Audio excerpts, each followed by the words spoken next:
Yo no debí bajar a ese atelier, pero cuando ves tu propio rostro reflejado en el espejo de un muerto, ya no importa lo que debiste o no hacer, solo importa entender por qué tu cara está colgada en un gancho de hierro entre pieles que aún huelen a cera de vela y aceite de lirio. Cuando llegué al pueblo hace 3 semanas, nadie me miraba a los ojos. Ahora sé por qué. Ellos ya habían visto mi rostro antes, en otra persona. El atelier está en el sótano de la capilla vieja, detrás del altar de madera carcomida. Huele a incienso quemado y algo más denso, más antiguo, como cuero curtido en sal y oraciones. Hay mesas largas cubiertas con paños manchados de óxido.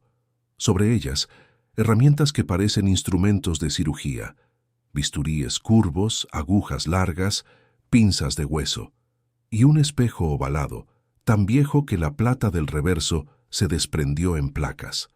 Cuando me vi en él, supe que no era el primero en hacerlo. Había huellas de dedos en el marco, manos temblorosas como las mías. El cirujano dejó un cuaderno. Está abierto sobre la última mesa, junto a un candelabro de 3 velas consumidas hasta la base. Las páginas están escritas en tinta sepia, con letra apretada y casi devocional. Cada entrada describe un rostro, la curvatura de la nariz, el grosor de los labios, la distancia entre los ojos. Hay dibujos anatómicos, precisos como los de un maestro renacentista, pero también hay oraciones. Este rostro no era el suyo, ahora es de Dios. La piel nueva lava el pecado antiguo. Cada semblante acerca al alma a la luz. Paso las páginas con cuidado, porque algunas están pegadas entre sí. No sé si es por la humedad o por la sangre. Cuando levanto la vista, veo los ganchos. Están clavados en las vigas del techo, en fila, como si esperaran ropa tendida. Pero no es ropa, son rostros. Pieles enteras, desde la frente hasta el mentón, cada una con sus párpados cosidos, sus labios sellados con hilo negro. Algunas están secas, rígidas como pergamino. Otras aún tienen un brillo húmedo, como si hubieran sido retiradas hace poco. Reconozco una. Es la del panadero que me vendió pan el primer día. Otra es la de la mujer que me alquiló la habitación. Y la tercera tiene mis ojos. No sé cuánto tiempo llevo aquí abajo. Las velas del atelier no se consumen. O quizás sí, pero alguien las renueva cada noche. Escucho pasos arriba, en la capilla. Son lentos, arrastrados, como si quien camina ya no tuviera prisa. A veces escucho voces, un murmullo rítmico, casi como un rezo. No distingo las palabras, pero siento su intención. Me están esperando, no para matarme, para completarme, porque aquí, en este pueblo olvidado entre montañas, la identidad no es un derecho, es una ofrenda. Y yo vine buscando respuestas, sin saber que mi rostro ya había sido elegido mucho antes de que yo llegara. Antes de continuar, dime en los comentarios desde dónde estás viendo este relato. Algunos lugares guardan secretos, y quizá donde tú vives también hubo una historia así. Escribe tu país y tu ciudad abajo. Quiero saber desde qué rincón del mundo estás escuchando estas voces olvidadas. Llegué a este pueblo el 12 de octubre de 1891, con una maleta de cuero, un bloc de notas y la arrogancia de quien cree que la historia se puede tocar sin mancharse las manos. Me llamaba, Daniel Montero, historiador de la Universidad de San Marcos, enviado por el Ministerio del Interior, para investigar una serie de desapariciones ocurridas entre 1867 y 1873. 17 personas, todas adultas, todas sin familia cercana, todas evaporadas sin rastro, como si el viento de la montaña se las hubiera llevado mientras dormían. El pueblo se llama San Efrén de los Velos. Está encajado entre 2 picos de roca gris, tan alto que las nubes pasan por debajo del campanario. No hay camino carretero, solo un sendero de piedra que sube desde el valle como una cicatriz. El tren más cercano para a 2 días de marcha. Aquí arriba, el tiempo no avanza. Se repite. Las casas son de madera oscura, con techos de pizarra y ventanas estrechas. Las calles están siempre húmedas, aunque no llueva. Y la gente camina con la cabeza baja, como si mirarse entre sí fuera un pecado. Cuando pregunté por las desapariciones, nadie respondió. Cuando mostré los nombres de la lista oficial, algunos desviaban la mirada. Otros sonreían. Una sonrisa pequeña, cerrada, que no llegaba a los ojos. La mujer que me alquiló la habitación, doña Inés, me dijo solo una cosa mientras me entregaba la llave. No baje a la capilla vieja después del crepúsculo. Allí ya no se reza, se consagra. No entendí qué quiso decir. Ahora sí. El primer día recorrí el pueblo completo. Anoté todo: la disposición de las casas, los nombres en las lápidas del cementerio, las fechas grabadas en las vigas de la capilla nueva. Todo parecía normal, salvo por un detalle que me inquietó desde el principio. Muchas personas se parecían entre sí. No como familia, eso sería natural en un pueblo aislado. Se parecían de un modo exacto. 2 hombres con la misma forma de nariz, 3 mujeres con idénticos ojos grises, un anciano cuyo perfil era calcado al de un joven que vendía leña en la plaza. Al principio pensé que era mi imaginación, pero luego comencé a tomar notas, y las coincidencias dejaron de serlo. La capilla vieja está al borde del pueblo, medio oculta por un bosque de abetos retorcidos.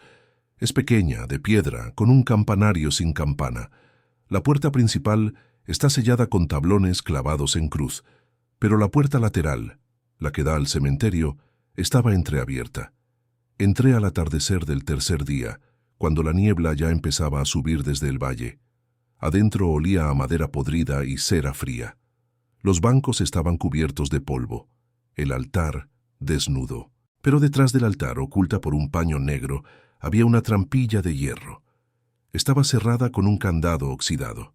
No lo forcé esa noche, pero volví.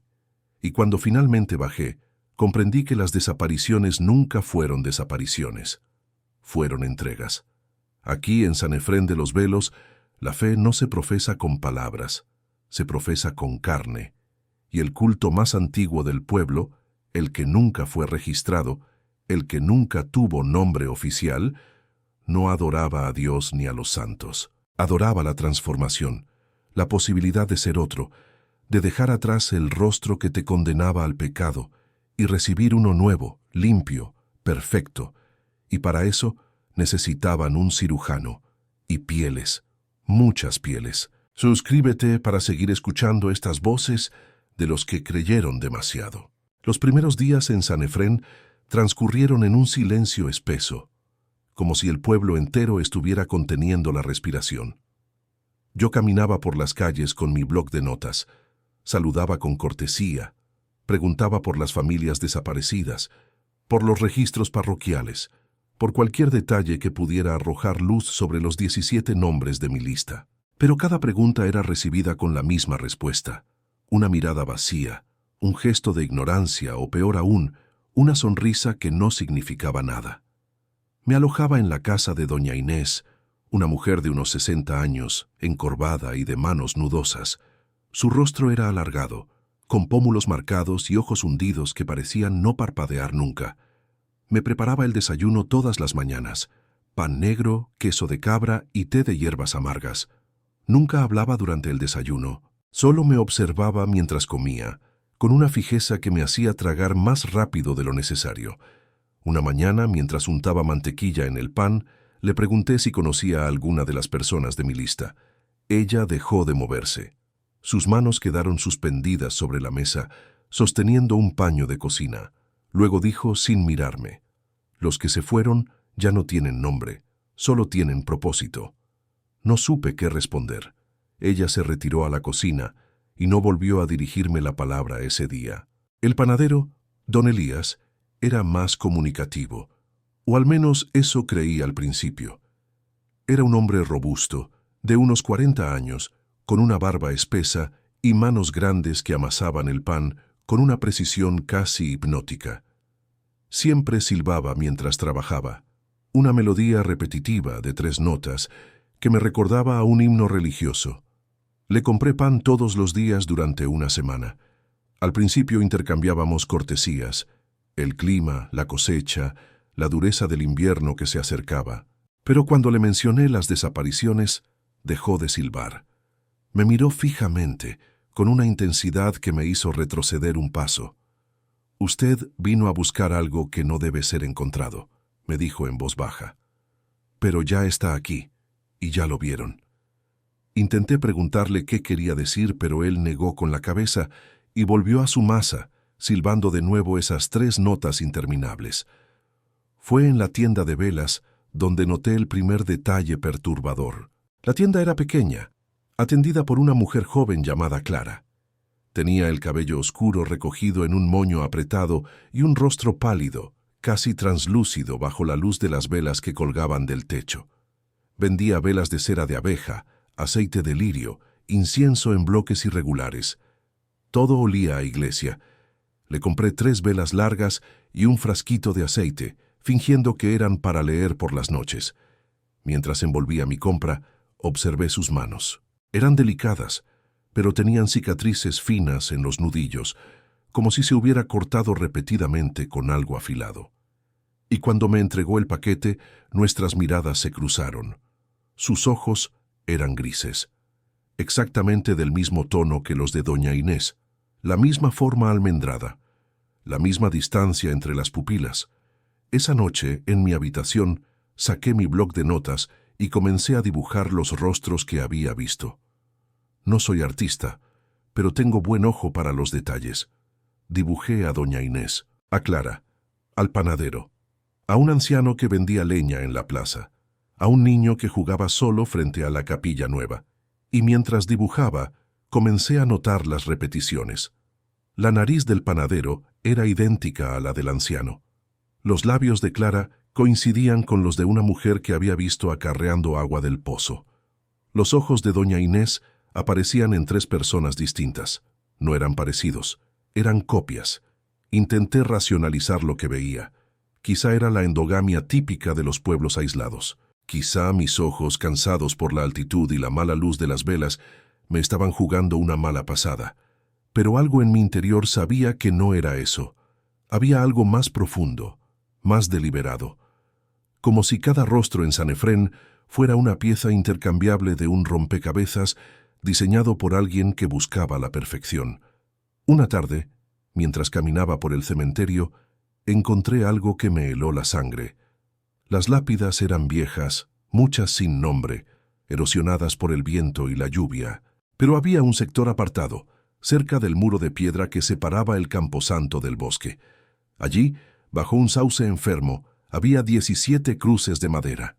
No tenían nombres, solo fechas, y todas correspondían al período entre 1867 y 1873, las mismas fechas de las desapariciones que yo había venido a investigar. Me arrodillé frente a una de las cruces y pasé los dedos por la madera agrietada. Estaba grabada con algo que parecía una oración, pero en un latín arcaico que no reconocí del todo. Lo único que pude traducir fue: «Aquí yace lo que fue, bendito sea lo que será». Esa noche no pude dormir. Escuchaba ruidos en la casa, crujidos de madera, pasos lentos en el pasillo, el roce de tela contra las paredes. Me asomé por la rendija de la puerta y vi a doña Inés caminando hacia la cocina descalza, con una vela en la mano. Su sombra se proyectaba enorme contra la pared, oscilante, como si no perteneciera a su cuerpo. La seguí en silencio, pegado a la pared, conteniendo la respiración. Ella bajó a la bodega. Esperé unos minutos y luego descendí tras ella. La bodega olía a tierra húmeda y algo metálico. Había estantes con frascos de conservas, sacos de harina, herramientas de jardín. Y al fondo, colgado de un gancho en la pared, un delantal de cuero manchado de algo oscuro. Doña Inés estaba de espaldas a mí, murmurando algo en voz baja. Cuando se dio vuelta y me vio, no se sobresaltó, solo sonrió. Una sonrisa pequeña, tranquila. «Ya era hora de que bajaras», me dijo. «Ellos te están esperando». No esperé a que dijera más. Subí las escaleras de 2 en 2, cerré la puerta de mi habitación con llave y arrastré la cómoda contra la entrada. Pero sabía que no servía de nada. Porque si doña Inés decía la verdad, si realmente me estaban esperando, entonces ya no importaba dónde me escondiera. Ya estaba dentro, y ellos también. Dejé de dormir. No porque no quisiera, sino porque cada vez que cerraba los ojos veía rostros, rostros que se desprendían como máscaras, que se deslizaban por las paredes, que se amontonaban en las esquinas de mi habitación como pieles desechadas.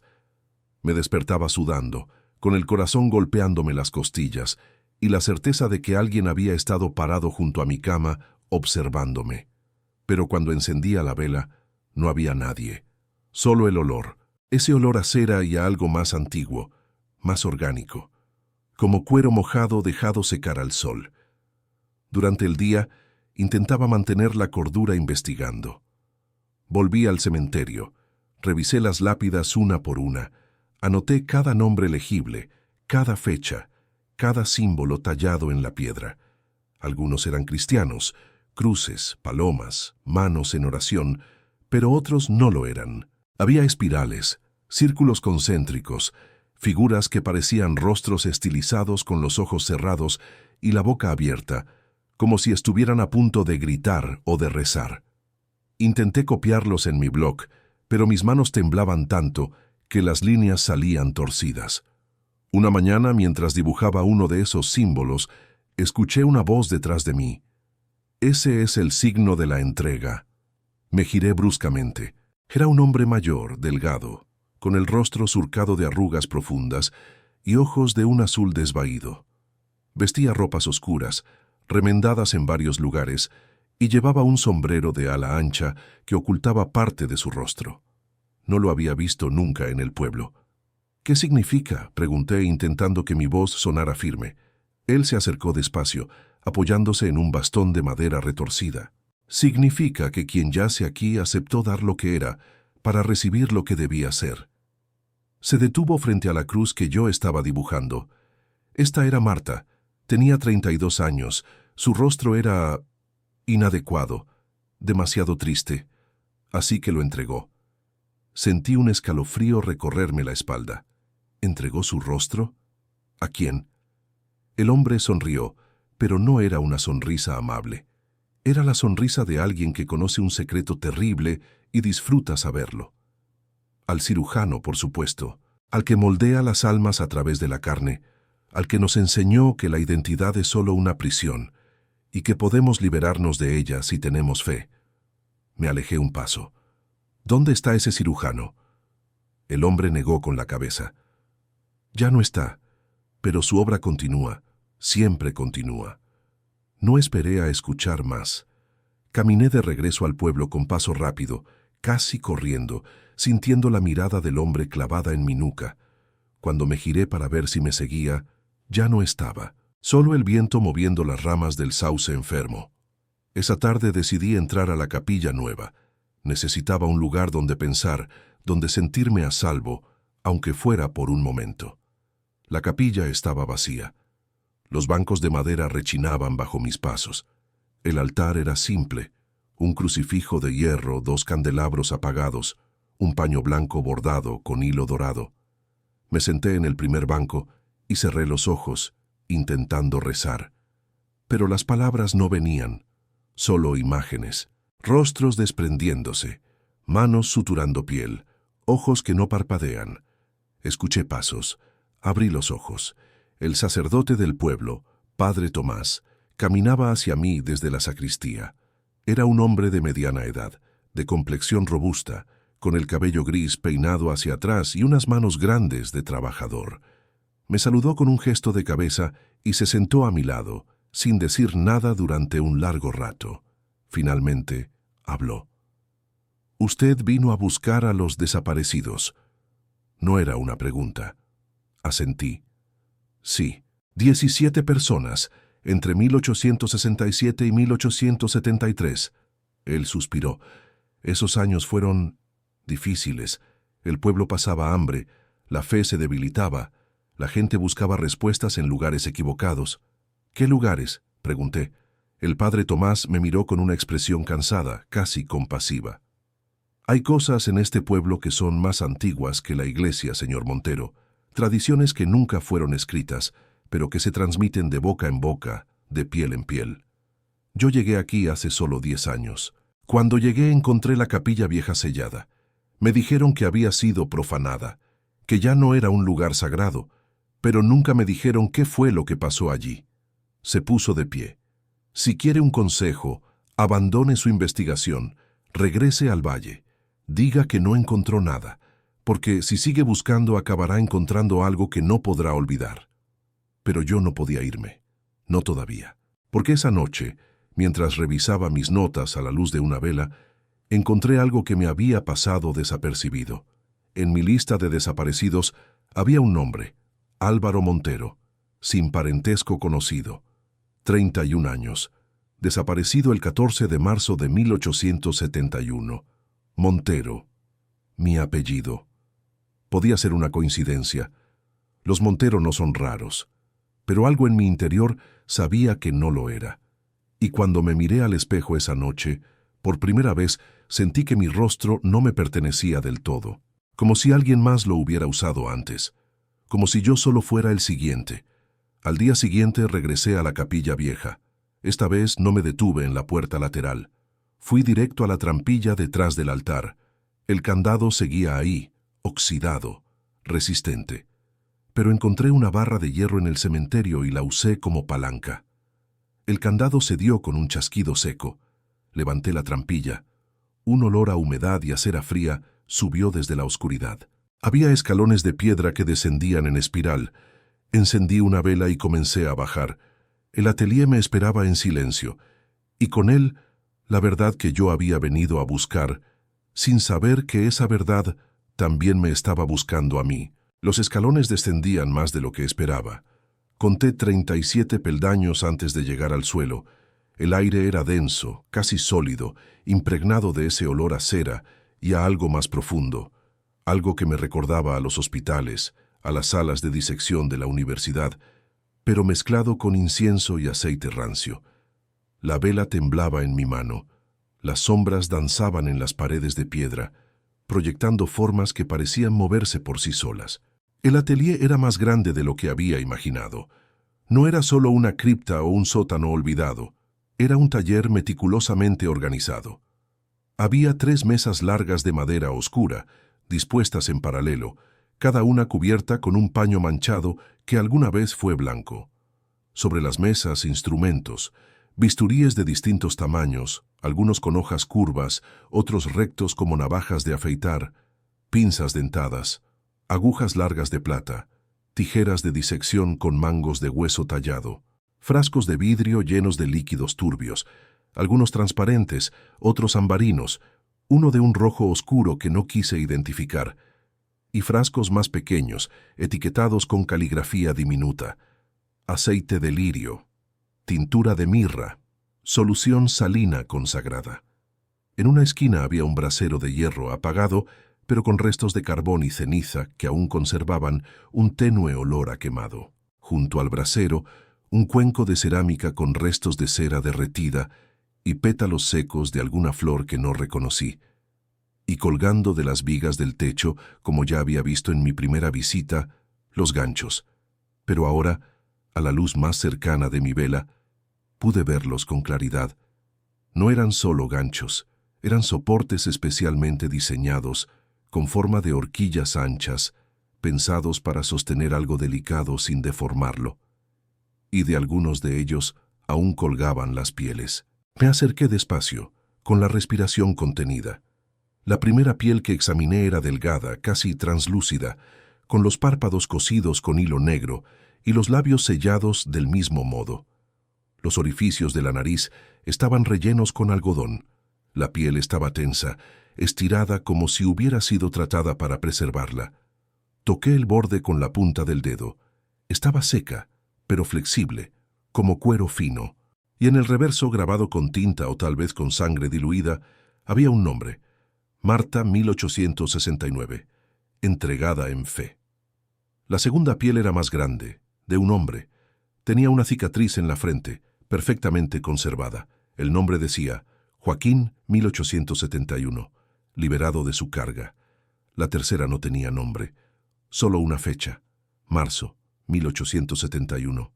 Y cuando la giré para ver el reverso, sentí que el suelo se movía bajo mis pies, porque esa piel tenía mi forma de nariz, mi línea de mandíbula, mis cejas. Retrocedí. Tropecé con una silla y casi dejé caer la vela.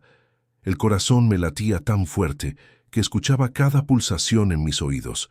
Respiré hondo, intentando calmarme, intentando racionalizar lo que estaba viendo. Pero no había racionalización posible.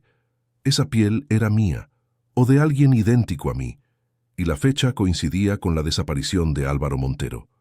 Fui hacia la mesa central, donde estaba el cuaderno. Lo abrí con manos temblorosas. Las primeras páginas eran registros meticulosos. Medidas faciales, proporciones, ángulos, cada rostro descrito con una precisión obsesiva. Había dibujos anatómicos que mostraban cómo debía hacerse la incisión. Desde la línea del cabello, bordeando las orejas, bajando hasta el cuello. Cómo debía separarse la piel del músculo. Cómo debía tratarse con aceites y sales para preservarla. Y luego, cómo debía suturarse sobre el nuevo portador. Pasé las páginas con creciente horror. Había registros de traspasos, fechas en las que un rostro era retirado de un cuerpo y colocado en otro. Algunos traspasos eran voluntarios. María aceptó la transformación con lágrimas de gratitud. Otros eran ambiguos. Carlos resistió al principio, pero comprendió la bendición cuando despertó con el rostro de un santo. Y luego encontré la sección que me hizo comprender la magnitud de lo que estaba viendo. Una sección titulada El ciclo de las almas perfectas. En ella el cirujano explicaba su filosofía. Decía que cada rostro era una ventana al alma, pero que la mayoría de las ventanas estaban sucias, deformadas, manchadas por el pecado y la debilidad. Que la única forma de purificar el alma era cambiando la ventana. Que Dios no juzgaba el interior, sino el exterior. Que un rostro bello era una oración viviente, y que él, el cirujano, había sido llamado por una visión divina para crear un pueblo de rostros perfectos, intercambiables, eternos. Cada rostro que retiro, escribía, no muere, vive en otro, y así la comunidad se convierte en una sola carne, un solo espíritu, una sola fe. Cerré el cuaderno con un golpe seco, sentía náuseas, quería salir corriendo, subir las escaleras, huir del pueblo, del valle, de todo. Pero entonces escuché un sonido, un roce suave, como tela arrastrándose por el suelo. Venía de detrás de una cortina raída que colgaba en el fondo del atelier. Me acerqué despacio, con la vela en alto. Corrí la cortina. Detrás había una pequeña celda, apenas más grande que un armario. Y dentro, sentado en el suelo con las piernas cruzadas y las manos sobre las rodillas, había un hombre. Estaba desnudo de cintura para arriba. Su torso estaba cubierto de cicatrices, líneas finas, precisas, que recorrían sus brazos, su pecho, su cuello. Pero lo más terrible era su rostro. O mejor dicho, la ausencia de él. No tenía rostro. Donde debía haber piel había solo músculo expuesto, venas azuladas, tendones que se movían cuando él respiraba. Los ojos estaban ahí, húmedos, sin párpados, mirándome con una fijeza insoportable. La boca era solo una abertura, sin labios, mostrando los dientes y las encías. Cuando me vio, abrió esa boca e intentó hablar. Lo que salió fue un sonido ronco, gutural, como el de un animal herido. Retrocedí, golpeándome contra la mesa. El hombre, o lo que quedaba de él, se puso de pie con movimientos lentos, artríticos. Levantó una mano hacia mí, no en gesto amenazante, sino suplicante. Y entonces habló de nuevo, esta vez con más claridad. Las palabras eran apenas un susurro, pero las escuché perfectamente en el silencio del atelier. Tú eres el siguiente. Escuché pasos arriba, en la capilla, voces, muchas voces, el murmullo rítmico de una oración, y luego el crujido de la trampilla al abrirse. La luz de varias velas comenzó a descender por la escalera. Conté 5, 10, quizá más, y con ellas las sombras de figuras encapuchadas, moviéndose despacio, sin prisa, porque sabían que yo no tenía a dónde ir. El hombre sin rostro retrocedió hacia su rincón, acurrucándose de nuevo en el suelo, y yo comprendí con una claridad terrible que él no era una víctima, era una advertencia. Era lo que quedaba cuando te negabas a entregar tu piel, cuando resistías, cuando no aceptabas la fe. Las figuras encapuchadas llegaron al pie de la escalera. Una de ellas se adelantó.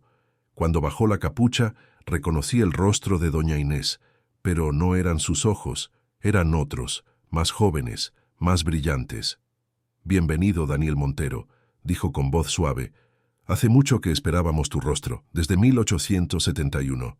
Me rodearon en círculo, sin tocarme, como si mi cuerpo fuera un altar que no debía profanarse antes del rito. Conté 12 figuras encapuchadas, todas llevaban velas. La luz parpadeante proyectaba sus sombras contra las paredes del atelier, creando la ilusión de que éramos muchos más. El aire se volvió más denso, cargado de incienso y de algo más. Un olor dulzón, enfermizo, que me hizo pensar en flores marchitas y en carne conservada en sal. Doña Inés dio un paso al frente. Sus manos, nudosas y manchadas de viejas cicatrices, sostenían un rosario de cuentas oscuras. Pero no era un rosario común. Las cuentas eran demasiado irregulares, demasiado orgánicas, parecían hechas de hueso pulido. «No tengas miedo, hijo», dijo con una ternura que me heló la sangre. «El miedo es solo la resistencia del yo viejo. Cuando lo sueltes, comprenderás la bendición que te espera». Intenté hablar, pero mi voz salió quebrada. ¿Qué es esto? ¿Qué quieren de mí? Otra figura se adelantó bajando la capucha. Era don Elías, el panadero, pero sus ojos no eran los mismos que había visto en su tienda. Eran más oscuros, más hundidos, como si pertenecieran a alguien mucho más viejo. «No queremos nada de ti que no estés destinado a dar», dijo con voz tranquila. «Tu rostro no es tuyo, Daniel. Nunca lo fue. Es una herencia, un préstamo que debes devolver». «No entiendo». Mi voz temblaba. «¿Herencia? ¿De quién?» Una tercera figura bajó la capucha. Era Clara, la vendedora de velas, pero su rostro había cambiado. La forma de su nariz era diferente, más recta, más fina, como si alguien la hubiera ajustado con instrumentos de precisión. «De Álvaro Montero», dijo ella, «el hombre que llevó tu rostro antes que tú, el que lo entregó voluntariamente en 1871, cuando comprendió que su identidad era un obstáculo para la fe». Sentí que las piernas me flaqueaban. «Álvaro Montero era tu bisabuelo», completó doña Inés. «Vino a este pueblo igual que tú, joven, curioso, buscando respuestas. Y cuando las encontró comprendió que su rostro estaba destinado a algo más grande, así que lo entregó.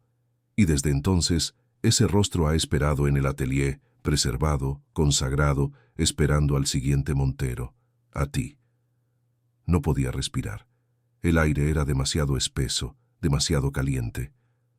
«Eso es una locura. Los rostros no se heredan. Yo no soy él. Yo soy yo». Doña Inés sonrió con tristeza, como si estuviera hablando con un niño necio. «El yo es una ilusión, Daniel, una mentira que nos contamos para sentirnos separados de Dios. Pero aquí, en San Efrén, aprendimos la verdad, que no somos individuos, somos vasijas. Y las vasijas pueden llenarse con diferentes almas, siempre que la forma sea la correcta». Don Elías se acercó a la mesa y tomó el cuaderno del cirujano. Lo abrió en una página marcada con una cinta roja. «Mira», dijo mostrándome un dibujo. Era un rostro visto de frente y de perfil, con medidas anotadas en los márgenes. Reconocí las proporciones. Eran las mías. Esto fue dibujado en 1871. Cuando Álvaro entregó su piel, el cirujano la preservó y registró cada detalle. Sabía que ese rostro volvería, porque los rostros perfectos siempre vuelven. «¿Y si me niego?». Mi voz sonó más firme de lo que esperaba. «¿Y si salgo de aquí y nunca regreso?». Las figuras encapuchadas intercambiaron miradas. Algunas inclinaron la cabeza, como si mi pregunta fuera conmovedora en su ingenuidad. Clara habló de nuevo. «Puedes intentarlo, pero ya te vieron, ya te reconocieron. Y una vez que el pueblo reconoce un rostro destinado, ese rostro no puede escapar, porque no es solo carne, es una promesa».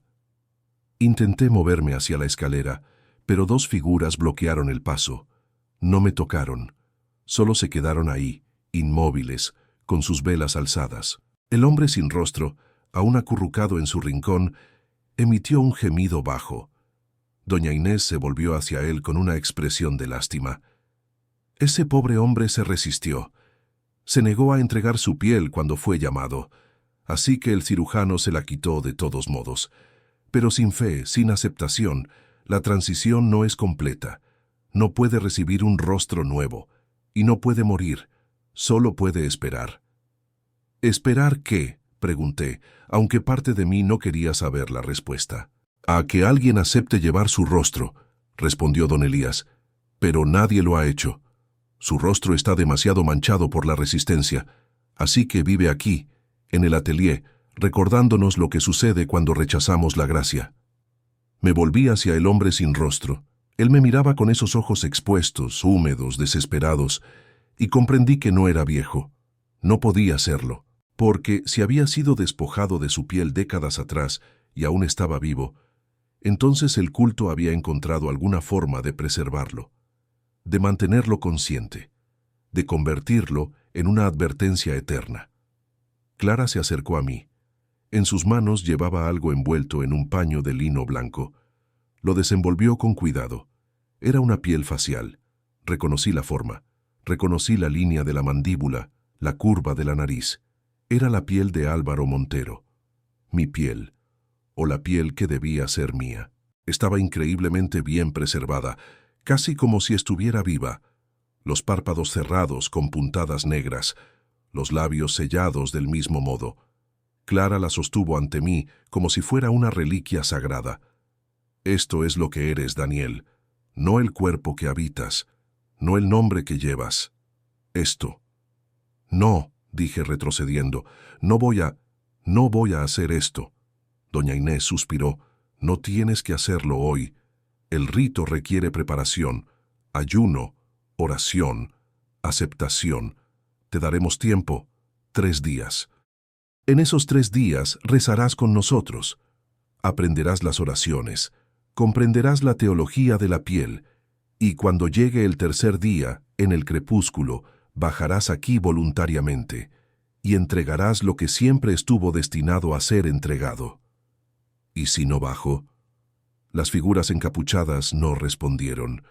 Solo me miraron con una paciencia infinita, como si mi pregunta fuera irrelevante, como si ya supieran que bajaría, porque en el fondo yo también lo sabía. Había algo en mí, algo profundo enterrado bajo capas de razón y miedo, que sentía la atracción, la tentación de soltar, de dejar de ser quien era y convertirme en lo que debía ser. Las figuras comenzaron a retroceder hacia la escalera, una por una, llevándose sus velas. La oscuridad regresó al atelier como una marea lenta. Doña Inés fue la última en irse. Antes de subir, se volvió hacia mí. Reza, Daniel, pide claridad. Y cuando la recibas, sabrás que no estamos pidiéndote un sacrificio. Estamos ofreciéndote una liberación. Las velas desaparecieron escalera arriba. La trampilla se cerró con un golpe sordo, y me quedé solo en la oscuridad, con el hombre sin rostro respirando en su rincón y con la certeza creciente de que 3 días no serían suficientes para escapar. Porque no se puede escapar de algo que ya está dentro de ti. Pasé la primera noche sin dormir, sentado en el borde de mi cama, mirando la puerta cerrada de mi habitación. Había empujado la cómoda contra ella de nuevo, aunque sabía que no serviría de nada. Si querían entrar, entrarían. Pero no vinieron. El silencio de la casa era absoluto, quebrado solo por el crujido ocasional de la madera vieja y el ulular lejano del viento en las montañas. Intenté rezar. Intenté encontrar en las oraciones que había aprendido de niño alguna respuesta, algún consuelo. Pero las palabras se disolvían en mi boca antes de poder pronunciarlas, como si Dios mismo se hubiera retirado de este lugar. Al amanecer, doña Inés deslizó una bandeja bajo mi puerta. Pan negro, queso, té de hierbas. No toqué nada. No podía. La idea de consumir algo que ella hubiera preparado me llenaba de repulsión. Pero a medida que el día avanzaba, el hambre comenzó a morderme el estómago.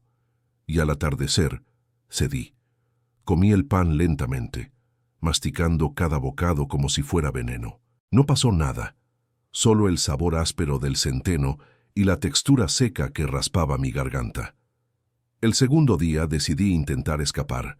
Esperé hasta el mediodía, cuando las calles estaban más transitadas, y salí de la casa con mi maleta y mi bloc de notas. Caminé hacia el sendero que bajaba al valle, el mismo por el que había llegado hacía semanas, pero cuando llegué al borde del pueblo, encontré algo que no estaba ahí antes. 3 figuras encapuchadas, de pie en medio del camino, inmóviles como estatuas. No dijeron nada, no me amenazaron, solo se quedaron ahí, bloqueando el paso.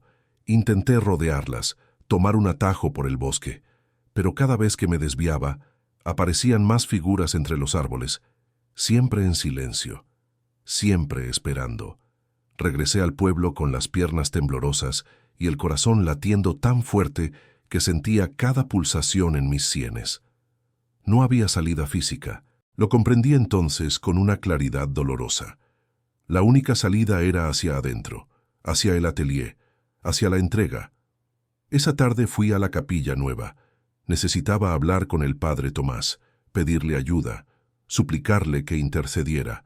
Pero cuando entré, la capilla estaba vacía. Las velas del altar estaban apagadas. El crucifijo de hierro había sido descolgado de la pared y yacía en el suelo, boca abajo.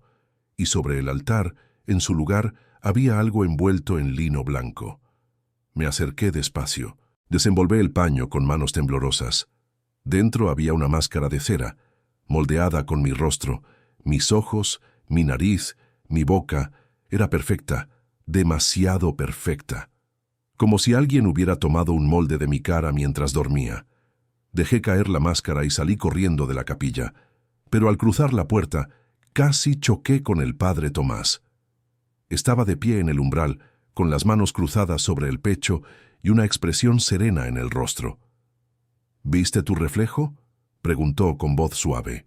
Sí, respondí jadeando. ¿Qué significa? ¿Por qué hicieron eso? Él suspiró. No lo hicimos nosotros.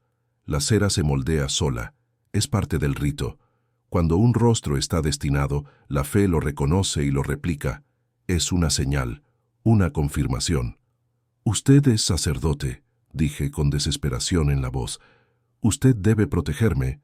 Esto no puede ser de Dios. Esto es abominación. El padre Tomás me miró con tristeza. Yo llegué aquí creyendo lo mismo que tú, que la identidad era sagrada, que el rostro era un don intocable. Pero este pueblo me enseñó algo más profundo, que Dios no habita en la forma, habita en la fe. Y si la fe requiere que la forma cambie, entonces la forma debe cambiar. Retrocedí, mirándolo como si lo viera por primera vez. Usted también entregó su rostro. Él asintió lentamente. Hace 5 años, y desde entonces he conocido una paz que nunca imaginé posible, porque ya no soy Tomás, soy quien el pueblo necesita que sea, y mi rostro ahora lo lleva otro, alguien que lo merecía más que yo. No esperé a escuchar más. Corrí de regreso a la casa de doña Inés, encerré en mi habitación y me quedé ahí temblando, con la espalda contra la puerta. Pero esa noche algo cambió. Comencé a escuchar voces.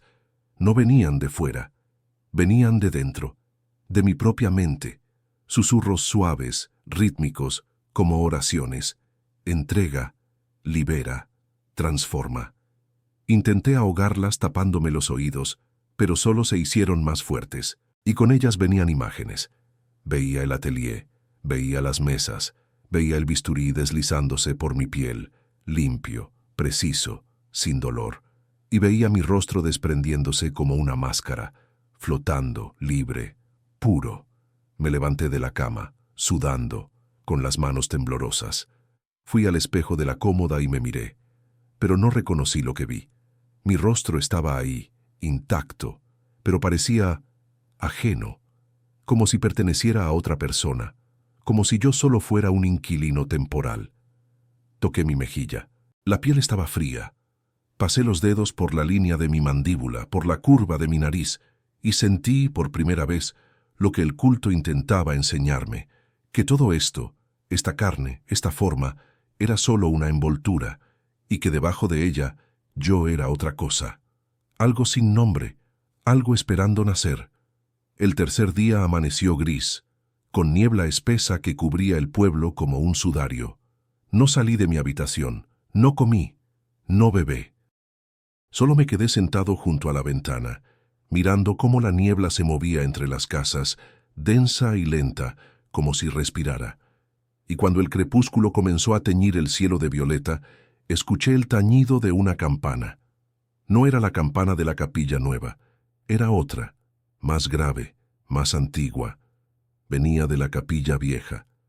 Me puse de pie. Mis piernas se movieron solas, como si ya no respondieran a mi voluntad. Bajé las escaleras. Doña Inés estaba en el recibidor, con una vela en la mano y una expresión de paz absoluta en el rostro. «Es hora», dijo. No respondí, no podía, solo asentí. Caminamos juntos por las calles vacías, hacia la capilla vieja. Las figuras encapuchadas ya estaban ahí, formando un pasillo humano desde la puerta hasta el altar. Todas llevaban velas. La luz parpadeante iluminaba sus rostros ocultos bajo las capuchas. Y cuando pasé junto a ellas, algunas bajaron la cabeza en señal de reverencia. La trampilla estaba abierta. Las escaleras descendían hacia la oscuridad cálida del atelier, y abajo, esperándome, estaba la mesa, las herramientas, el cuaderno y la piel de Álvaro Montero extendida sobre un paño blanco, lista para volver a vivir. Bajé el primer escalón, luego el segundo, y con cada paso sentía cómo el miedo se disolvía, reemplazado por algo más grande, algo parecido a la fe, o quizá a la rendición. Cuando llegué al pie de la escalera, las figuras encapuchadas comenzaron a cantar. Un himno sin palabras, solo vocales largas y resonantes que llenaban el atelier como un abrazo. Y yo, Daniel Montero, historiador de la Universidad de San Marcos, cerré los ojos y me acosté en la mesa, porque finalmente comprendí que no había venido aquí a investigar una desaparición, había venido a completarla. No hubo dolor, eso es lo primero que debo decir. Cuando el bisturí tocó mi piel sentí solo presión, como si alguien dibujara sobre mí con un lápiz tibio. Las manos que sostenían los instrumentos eran firmes, delicadas, casi amorosas. Escuché el murmullo de las oraciones arriba, en la capilla, y el canto siguió resonando mientras mi rostro se desprendía lentamente, como una página arrancada de un libro antiguo. No grité, no luché, solo respiré hondo y dejé que sucediera.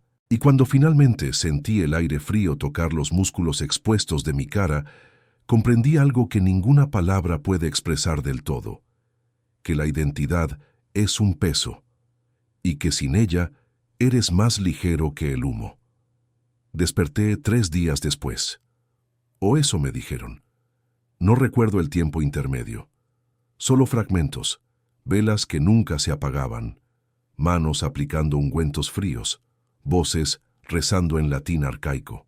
Cuando finalmente abrí los ojos, estaba en una habitación pequeña, limpia, con luz de vela y olor a hierbas medicinales. Doña Inés estaba sentada junto a mi cama, cosiendo un paño blanco. Cuando me vio despertar, sonrió. «Bienvenido», dijo. Me llevó a un espejo, y lo que vi no era yo. O quizá sí lo era. El rostro que me devolvía la mirada era el de Álvaro Montero.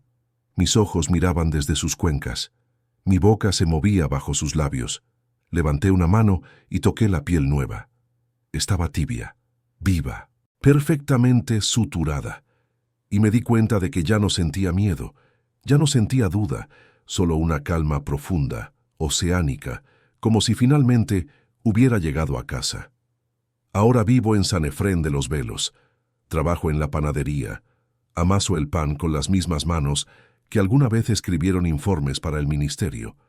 Saludo a los vecinos con el mismo rostro que llevó mi bisabuelo en 1871. Y cuando llega un forastero al pueblo, un investigador, un curioso, alguien buscando respuestas, lo reconozco de inmediato, porque su rostro ya está aquí, colgado en el atelier, esperando. Y yo sonrío, con esta boca que ya no es mía, y le ofrezco pan recién horneado, porque sé que pronto bajará. Todos bajan, y cuando lo hagan, comprenderán lo que yo comprendí, que la fe no consuela, la fe consume, y lo que queda después de ser consumido es más puro de lo que jamás fuimos. Comenta abajo qué sensación te dejó esta historia, y comparte este video si alguna vez la fe también te hizo temblar.